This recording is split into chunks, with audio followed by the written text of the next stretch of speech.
الحمد للہ رب العالمین۔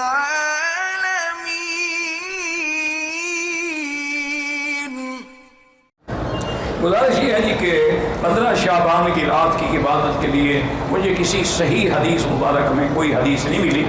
آپ کو ملی ہے تو الحمدللہ، ورنہ کسی صحیح حدیث میں سیاستہ میں نہیں ہے۔ باقی تمام بزرگ اس رات کی اہمیت دیتے ہیں، آپ بھی عبادت کریں، نماز پڑھیں، طواف کریں، قرآن پڑھیں، کوئی منع تو نہیں ہے نا، لیکن ایک یہ ہے کہ اس کو یہ سمجھنا کہ اسی رات میں رزق تقسیم ہوگا، یہ بات غلط ہے۔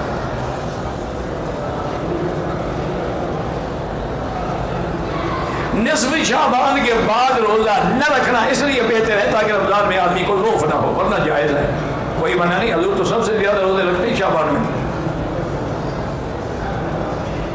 کوئی خاص عبادت مقرر نہیں ہے۔ 15 شعبان کے روزے کا کوئی حکم ہی نہیں ہے تو فضیلت کیا ہو؟ ہاں، جو لوگ 13، 14، 15 رکھتے ہیں وہ رکھے۔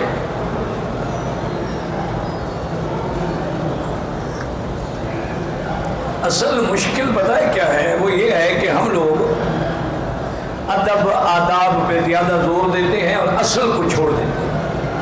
مثلاً ہمارے ملکوں میں اذان ہو رہی ہے اور کہیں بھائی چپ کرو، اذان ہو رہی ہے، اذان میں بات کرتے ہو یار، بڑا بدتہذیب آدمی ہے۔ یعنی اذان کا اتنا احترام ہے کہ بات بھی نہیں کرے گا، حالانکہ حضور نے بات کرنے کا حکم دیا ہے کہ آپ بھی وہی کہیں جو مؤذن کہہ رہا ہے، اللہ اکبر اللہ اکبر اللہ اکبر اللہ اکبر۔ بات کرو گے تو کہو گے اللہ اکبر، باقی غلط بات تو ویسے ہی منع ہے۔ اچھا اب دیکھیں کہ اگر اس نے سر پہ 1 من کی بوری بھی رکھی ہوئی ہے نا، اذان سے کھڑا ہو جائے گا، ادب، جب اذان ختم ہوگی گھر چلا جائے گا، نماز نہیں پڑھے گا۔ اچھا ہمارے لوگ جو ہیں 15 شعبان کی رات کو ساری رات عمرے میں گزار دیں گے، طواف میں گزار دیں گے، اور رش ہوگا، مر رہے ہوں گے، کچلے جائیں گے، لیکن عمرہ جی 15 شعبان کی رات میں نے عمرہ کیا، صبح کو سو جائیں۔ ایسے عمرے کا دھیلے کا فائدہ بھی نہیں ہے اگر آپ نے فجر کی نماز نہیں پڑھی۔ کتنے لوگ ہیں، آپ صبح کھڑے ہو کے تماشا دیکھ لیں، ساری رات عبادت کریں گے، صبح کو جا رہے ہوں گے، جدے والا جدے، طائف والا طائف، گاڑیاں بھر بھر کے جا رہے ہیں، نماز ہے نہ فرض ہے نہ کچھ۔ اگر آپ فرض چھوڑ دیں، نفلی عبادت میں لگے رہیں، اس کا کیا فائدہ ہے؟ یہی وجہ ہے، یاد رکھو، یہ عرب لوگ کیوں کامیاب ہیں کہ انہوں نے اصول بنایا ہے، عقیدے کے پہاڑ ہیں، پکے معاہد ہیں، شرک تو ان کے قریب ہی نہیں آتا نا، شیطان بھاگ جاتا ہے ڈر کے مارے۔ اور دوسرا ان میں یہ ہے کہ حضور نے جو تسبیح پڑھی ہے، سبحان اللہ سبحان اللہ سبحان، یہ وہی پڑھ لیں گے، ہماری طرح چلے نہیں کاٹیں گے، صرف وہی تسبیح پڑھیں گے جو حضور نے پڑھی۔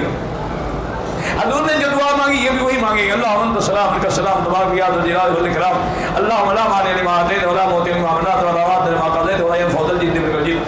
اچھا حضور پاک نے جماعت کے ساتھ نماز پڑھی، ہر حال میں پڑھیں گے۔ حضور پاک نے روزہ رکھے، ہر حال میں روزہ رکھے۔ حضور پاک روزے میں بڑی خیرات کرتے تھے، عرب بھی بڑی خیرات کرتے، یعنی آپ حیران ہوں گے، کروڑوں کی نہیں، ارب روپے کی تو صرف کھجور خیرات ہو جاتی ہے۔ اور لوگوں نے انتظام کیا ہوا ہے، کھجور تقسیم کرنے کے لیے ملازم رکھے ہیں، 100 ملازم ہیں جو اثر سے اپنا کھجوریں لے کے تقسیم کرنا شروع کرتا ہے، سفرے بچھائے گا، دسترخوان بچھائے گا، کھجوریں لگائے گا۔ اچھا مدینے پاک میں تو باقاعدہ کھانا بھی ساتھ کھلا دیتے ہیں، یعنی ہر چیز سفر دسترخوان میں موجود ہوتی ہے ماشاءاللہ، کیونکہ مدینے کے اندر نرمی ہے نا، مکے میں جلال ہے نا تھوڑا، اس لیے ان میں تھوڑی سی سختی ہے۔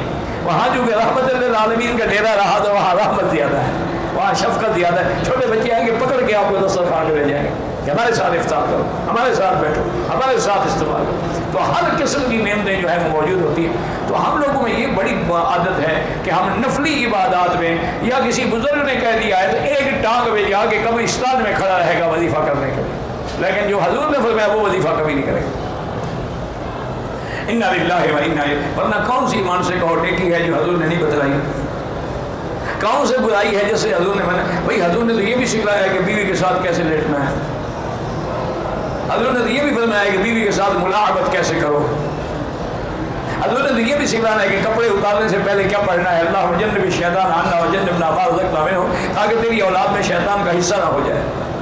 یہی وجہ ہے نا اولاد نافرمان ہیں کہ دونوں میاں بیوی حیوان بن کے کپڑے اتار کے ننگے ڈانس کر رہے ہیں، تو آگے اولاد جو ہے وہ بھی اسی طرح کا شیطان پیدا ہو، اس میں شیطان کا حصہ ہوتا ہے۔ اسی لیے بی بی مریم کی ماں نے جب منت مانی تھی تو قرآن میں انی اعیذھا بک وذریتھا من الشیطان الرجیم، یا اللہ میں تیری پناہ پکڑتی ہوں کہ میری اولاد اور اس کی آگے اولاد جو ہے اس کو شیطان رجیم کے حملے سے بچانا۔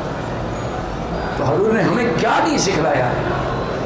یہ کسی روایت مبارک میں بہرحال اس کو لیلہ مبارکہ شان والی رات ہے، برکت والی رات ہے، رحمت والی رات ہے، لیکن خود بنا لینا چاہیے کہ روزہ ایک رکھو 15 کا، یا رات کو جاگو اور رات کو آپ کا رزق لکھا جائے گا تو آپ جاگیں گے تو زیادہ لکھا جائے گا، سوئیں گے تو کم لکھا جائے گا. یہ باتیں محض خیالات ہیں. اللہ رزق ہمارے پیدا ہونے سے بھی پہلے لکھ چکے ہیں، ابھی ہم پیدا بھی نہیں ہوئے تھے.